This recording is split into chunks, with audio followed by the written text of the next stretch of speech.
Mycophages, mycologues, il y a une polémique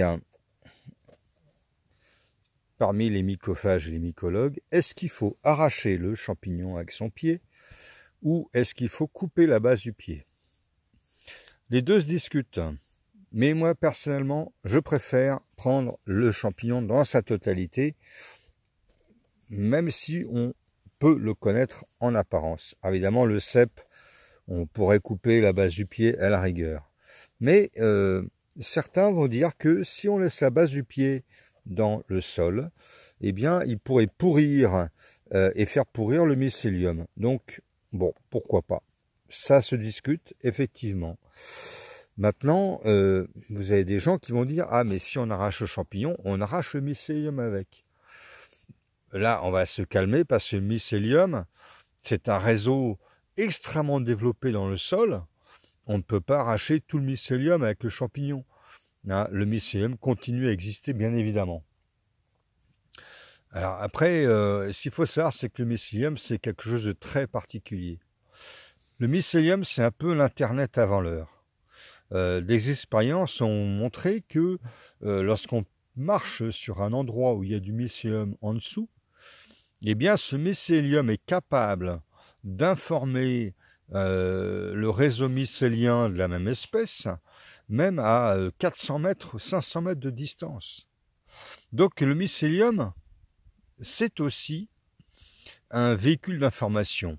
Alors arracher le mycélium ou arracher un champignon avec son pied et les quelques morceaux de mycélium à sa base peuvent aussi très bien stimuler la production de champignons futurs par le mycélium qui se sent en danger.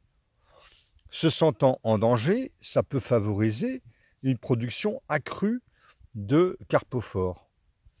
D'ailleurs, quand on cueille des champignons cultivés, on les cueille généralement avec le pied, on ne les coupe pas, et on s'aperçoit que ça n'inhibe pas la pousse du champignon, qu'il peut même y avoir des repousses plusieurs fois d'affilée, pour le shiitake, le maïtake, le champignon de Paris, etc. Donc c'est vraiment, moi personnellement, c'est discutable. Personnellement, je prends le champignon en son entièreté. Et si vous avez un amateur qui ne connaît pas très bien les champignons, qui veut montrer les champignons à un mycologue ou à un pharmacien ou à un membre de la Société mycologique de France, il y a des champignons, sans la volve, ça peut être compliqué, sans la base du pied.